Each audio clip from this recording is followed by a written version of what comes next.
Hi, I'm Professor Roger, and today, part of our California politics class, we're going to begin with some California history and integrate that into California politics. I'd like to start with Chapter 1, Early California.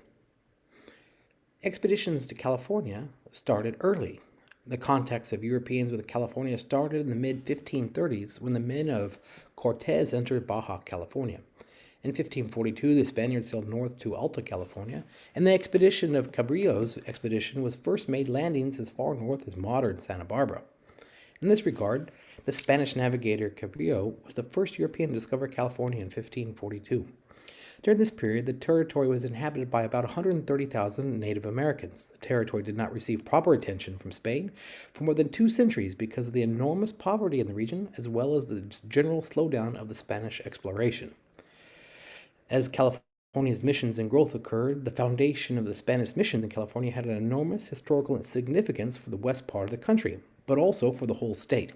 The economic success of these missions proves the development of the economically viable communities in circumstances of extreme limited resources. California begins to grow. The case of Spanish California is unique when trying to portray the Spanish conquest effect in terms of economic growth and prosperity. In a short period, California managed to transfer from a struggling frontier bastion to economically independent by 1810, and independent from the Spanish Empire by 1821. While domestic events did not influence political independence, economic independence resulted from the development of all of California missions. During the missions period, each mission became an economic community built by the labor of the native local Californians. The earliest studies of the Spanish California missions present the bad treatment of local native people. In this regard, the death rate, especially among women and children, was high. The labor of the native people was compensated for food, clothes, and beads. By joining the missions, the natives needed to build churches, housing, warehousing, and manufacturing facilities.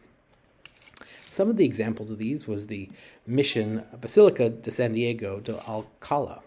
The Spanish have been founders of 21 missions along the coast of California in the late 18th century.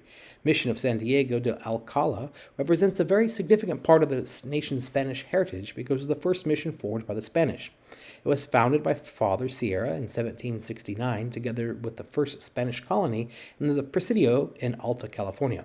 The first Spanish colony, San Diego, was formed July 1st, 1769. The old mission San Luis Rey del Francia, the mission of San Luis was established in 1798 by Father Lasune, the successor of Father Serra. The mission of San Luis was the first mission to be named after a king, St. Louis of France.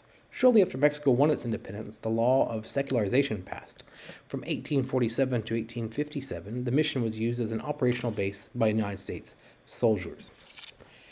Then comes the mission of San Juan Capistrano. The mission of San Juan Capistrano was founded on November 1st, 1776, and was the 7th mission formed. The mission is the beginning of what would later be called Orange County. The mission was destroyed just 1 month after the founding of the Cumille military formation. The mission of San Gabriel Archangel was founded in September 8th, 1771, and it's the 4th mission by order of creation. Founded on the hills north of modern-day Montebello, but moved to its current location in 1775. The San Gabriel mission was one of the most prosperous missions since it has owned a quarter of the livestock and grain of all the missions. The mission's most prosperous period was 1829, when the mission's herds consisted of 25,000 cattle and 15,000 sheep. The mission architecture is reminiscent of the Moorish fortress, similar to the style of the cathedral in Cordoba. The mission of San Gabriel, its founders were Father Sierra Pedro Benito Cambon and Angel Fernandez Somera y Balbuena. It was at this mission that Father Zalvita introduced the first of California's large-scale vineyards.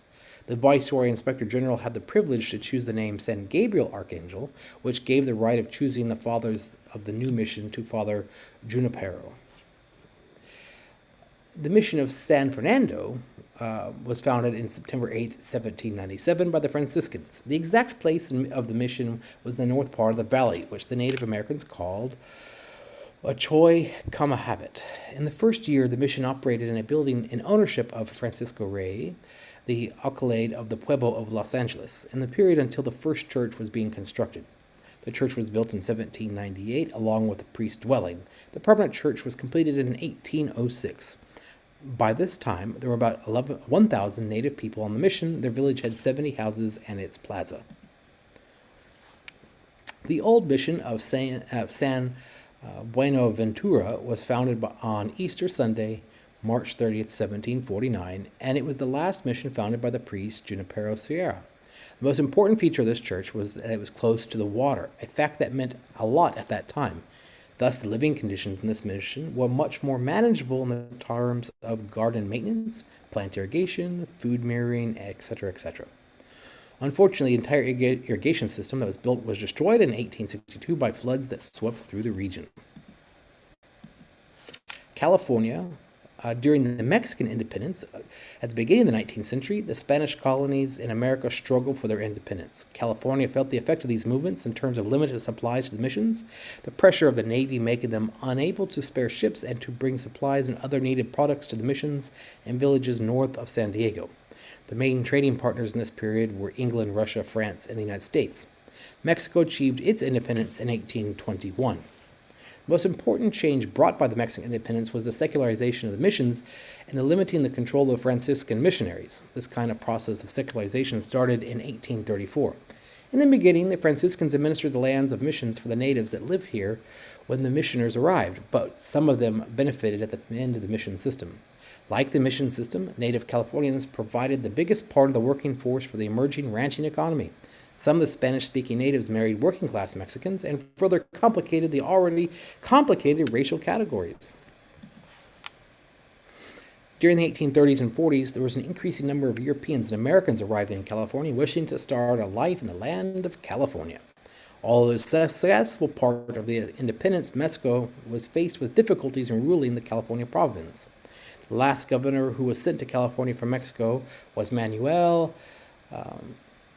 Micheltorena, who came to California in 1842. Much of California was unrecognizable to native groups that had witnessed the coming of the Spaniards less than 80 years before, by the time the U.S.-Mexican War broke out in 1846. During the Mexican-American War, the Mexican-American War of 1846 through 1848 was the first conflict that the United States fought on foreign ground. The American President James K. Polk believed the United States had a manifest destiny to expand the American influence through the whole continent, reaching the Pacific, and confronted the politically divided and militarily weak Mexico. The Mexican-American War started on April 25, 1846, with the attack of the Mexican cavalry on a group of American soldiers in a disputed zone under the command of General Zachary Taylor. These battles were the reason for Congress to declare the war on May 13th. It is interesting to note that no declaration of war ever came from Mexico. During the conflict between the soldiers, many diseases and illnesses prevailed. Infection disease claimed more lives in the United States than the war. At least 10,000 soldiers died of disease, while about 1,500 were killed in action or wounded in the battle. Estimates, of course, of war casualties do vary. I'd like to thank you for tuning in for Chapter 1. And I look forward to learning more with you as time goes on.